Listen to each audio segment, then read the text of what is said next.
Join our secret engagement group. Only serious creators. No ghosts. सहर को DM आया।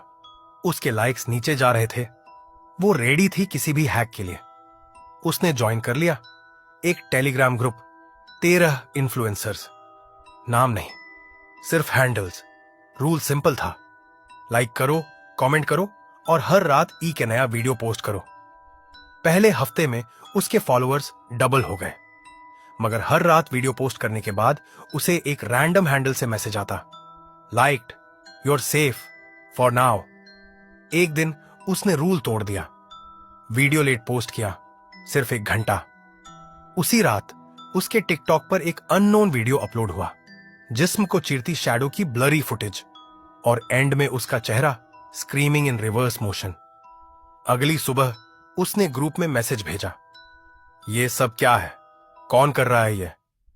किसी ने रिप्लाई किया, आप न्यूमेरिकल एल्गोरिदम तोड़ दिए, now the algorithm breaks you. उसी दिन ग्रुप के 3 और मेंबर्स मिसिंग हो गए। उनकी प्रोफाइल्स एक्टिव थी, मगर वीडियोस रोबोटिक, क्रीपी और ब्लड टिंज्ड लग रही थी, जैसे एआई ने नहीं, किसी और ने एडिट किए हो। सहर ने ग्रुप छोड़ने की कोशिश की, टेलीग्राम बंद किया, टिकटॉक डिलीट किया, मगर अगली सुबह उसका फेस एक नई ट्रेंडिंग ऑडियो पर वायरल हो रहा था, लाइक फॉर डाई। और हर कमेंट में सिर्फ एक इमोजी,